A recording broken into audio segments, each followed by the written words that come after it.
तो हेलो दोस्तों, कैसे हो? तो हैप्पी दिवाली दोस्तों। तो आज का दिन है दिवाली का और आप सब मन लगा के पढ़ रहे हो दिवाली को। तो भी आप सब लोग बहुत ज़्यादा खुशी मना पटाखा उड़ा रहे हो ना। तो चलिए हैप्पी दिवाली हमारी तरफ से, आप सभी हैप्पी दिवाली कर दीजिए कमेंट करके। चलिए आज के क्लास से हमारा दोस्तों, पहले के क्लास में हम चैप्टर 3 तक करा दिए थे गदखंड का। तो आज है चैप्टर 4 यानी कि अर्धनरीश्वर के लिए, जो रामधारी सिंह दिनकर द्वारा लिखा गया है, ठीक ना। तो आज चलिए इस क्लास को स्टार्ट करते हैं पहला नंबर क्वेश्चन की ओर। आप सब लोग अंत तक वीडियो तक बने रहिएगा, ठीक ना।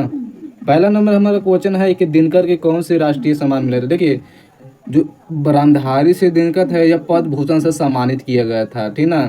ऑप्शन हमारा सी करेक्ट आंसर होगा। पद्म भूषण से सम्मानित किए थे कौन?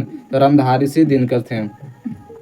दूसरा नंबर क्वेश्चन है दोस्तों कि अर्धनरीश्वर का किस विद्या से संबंध है। बताइएगा दोस्तों कि जो अर्धनरीश्वर कहानी है किस विद्या से। तो दोस्तों यह अर्धनिरीश्वर एक प्रकार का निबंध है। पता है, पहले भी चैप्टर में बता दिए थे, एक और क्लास में लिए थे, अर्धनिरीश्वर एक प्रकार के निबंध है।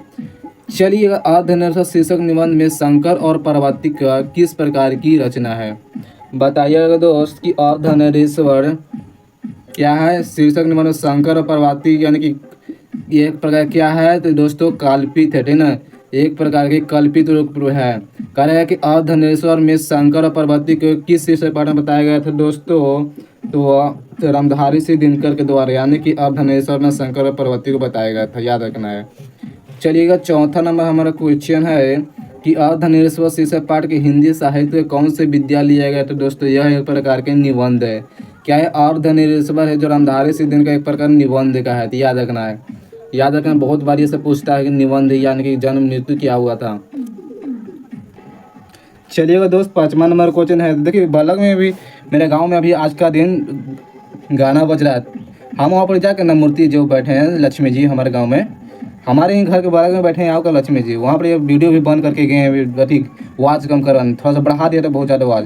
तो वहाँ पर ऐसे जाकर आवाज़ बंद कर कम करवाए। देखिए थोड़ा सा धीरे धीरे बज रहा होगा, आवाज़ आ रहा होगा ना। थोड़ा सा कम करवा दें कि अभी थोड़ी रुकिए, थोड़ा सा 3 घंटा 2 घंटा रुकिए, थोड़ा सा बाद आप चालू कर दीजिए, आवाज़ पूरा फुल में बजाइएगा, ठीक ना। आपके लिए हम इतना कर रहे हैं ना, काम आती आवाज़ कम करवा दें। अभी नाइट का मेरा वीडियो शूटिंग हो रहा है ना, नाइट को बना रहे हैं वीडियो। चलिए, हमारे पाँचवा नंबर क्वेश्चन कि अर्धनिरीश्वर शीर्षक पाठ में लेखक कौन है। बताइए दोस्तों, जो अर्धनिरीश्वर पाठ में है रामधारी सिंह दिनकर, याद रखना रामधारी सिंह दिनकर ये पाठ लिखा हुआ है। छठा नंबर के अर्धनिरीश्वर कल्पित रूप। दोस्तों जो अर्धनिरीश्वर बताया कि शंकर और पार्वती क्या है, कल्पित है। तो कल्पित रूप क्या है? तो शंकर और पार्वती, याद रखना है। चलिएगा, सातवां रामधारी सिंह दिनकर की रचना निम्न से कौन? तो संपूर्ण क्रांति क्या है? तो रामधारी सिंह दिनकर की रचना निम्न से कौन है? ABCD क्या है? तो यह अर्धनिरीश्वर, याद रखना अर्धनिरीश्वर। चलिएगा दोस्त, 8वां नंबर हमारा क्वेश्चन है और याद रखना देखना है कि शुद्ध युद्ध और शांति की समस्या पर लिखी गई अब काव्य कृति क्या है? क्या है? युद्ध और शांति काव्य कृति क्या है? ये कुरुक्षेत्र में, याद रखना कुरुक्षेत्र। रामधारी सिंह दिनकर की रचना बार बाप क्या क्वेश्चन है ना। रामधारी सिंह दिनकर है या अर्धनिरीश्वर लिखा हुआ है, क्या इस क्वेश्चन है ना, राम धमाल उड़ा देना है।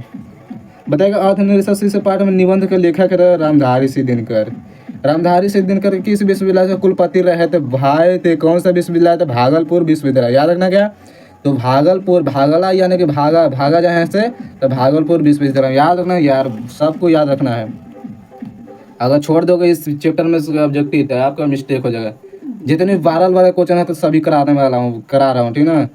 12 नंबर की युद्ध और शांति की समस्या लिखी गई किनकी है? तो एक प्रकार है क्या है दोस्तों को कुरुक्षेत्र में, याद रखना कुरुक्षेत्र में, पहले वीडियो बना देते हैं।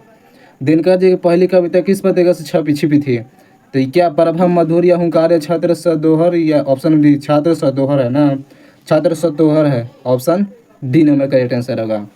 चलिएगा, 14 नंबर क्वेश्चन है कि दिनकर को किस कृति पर भारतीय ज्ञानपीठ पुरस्कार प्राप्त हुआ? दोस्तों यह है उर्वशी पर। रामधारी सिंह दिनकर है किस पुस्तक पर ज्ञानपीठ पुरस्कार प्राप्त हुआ था? तो यह उर्वशी पर, ठीक है, उर्वशी पर याद रखना है। रामधारी सिंह दिनकर का जन्म कब हुआ था? बताइएगा दोस्तों कि रामधारी सिंह दिनकर का जन्म कब हुआ था? 23 सितंबर 1908 में, 23 सितंबर 1908 को जन्म हुआ था, याद रखना है। चलिएगा, 16 नंबर हमारा क्वेश्चन है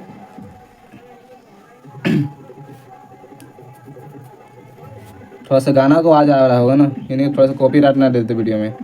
चलिएगा दोस्तों को रामधारी सिंह दिनकर के जन्म कहाँ हुआ था? बताइएगा, रामधारी सिंह दिनकर जन्म हुआ था तो समरिया के बेगूसराय बिहार में। क्या है, समरिया के बेगूसराय बिहार में हुआ था। रामधारी सिंह दिनकर की कौन से पुरस्कार मिला था दोस्तों, तो भारतीय ज्ञानपीठ से सम्मानित किया गया था। किनको, तो रामधारी सिंह दिनकर को याद रखना है। लगता है कि आज मेरा फ़ोन पटका का है, फुटल लग रहा है। चलेगा। कौन सी कृति है रामधारी सिंह दिनकर की लिखी हुई है, तो दोस्तों युद्ध कविता की खोज। युद्ध कविता की खोज जो रामधारी सिंह दिनकर द्वारा लिखा गया है, याद रखना है। और 19 नंबर क्वेश्चन है कि कौन सी कृति रामधारी सिंह दिनकर की लिखी हुई है, तो नहीं है, नहीं पूछ रहा है। वट पपील उर्वशी काव्य भूमिका, लेकिन साकेत नहीं लिखा है। लेकिन वट पपील है, उर्वशी भी काव्य भूमिका भी है, लेकिन साकेत नहीं है दोस्तों, याद रखना साकेत नहीं है। गंधारी कौन थे दोस्तों, तो दुर्योधन की माँ है। क्या है, दुर्योधन की माँ है गंधारी, याद रखना। गंधारी के कौन है, तो दुर्योधन की माँ। दिनकर किस युग के कवि है, वाह यार क्वेश्चन बहुत अच्छा है। तो छायावादी उत्तर के कवि हो, ऑप्शन सी हो जाएगा। बहुत अच्छा क्वेश्चन है। तो चलिए 22 नंबर हमारा क्वेश्चन है कि किस अस्पताल में रामधारी सिंह दिनकर का निधन हुआ। दोस्तों जब ये रामधारी सिंह के किस अस्पताल में निधन हुआ था, तो बेल्टिंग नर्सिंग होम में। क्या है, विल्टिंगटन नर्सिंग होम में, याद रखना डी होगा। उर्वशी किसकी रचना, जो उर्वशी रामधारी सिंह दिनकर, ऑप्शन कहाँ है, ए है रामधारी सिंह दिनकर। संस्कृति की 4 अध्याय की कृतियाँ हैं, तो रामधारी सिंह दिनकर क्या कृतियाँ है, तो संस्कृति में 4 अध्याय। और लास्ट क्वेश्चन है इस वीडियो का 25 नंबर, एक रामधारी सिंह दिनकर है किस गद्य पुस्तक पर साहित्य अकादमी पुरस्कार प्राप्त किए थे, तो संस्कृत के 4 अध्याय। संस्कृत की 4 अध्याय बहुत अच्छे क्वेश्चन है। उम्मीद करता हूँ कि आपको सारा ऑब्जेक्टिव समझ में आ गया, क्योंकि सभी ऑब्जेक्टिव इस वीडियो में भी कराए हैं जो बिहार बोर्ड में पूछे जाते बार बार। चलिए ऐसी वीडियो लेके आते हूँ। सबको हैप्पी दिवाली और सबको हैप्पी दिवाली कराऊँ। मिलते हैं अगली वीडियो के साथ। चैनल पर नए चैनल जरूर सब्सक्राइब करते हैं। मिलते हैं नेक्स्ट वीडियो के साथ। Thank you.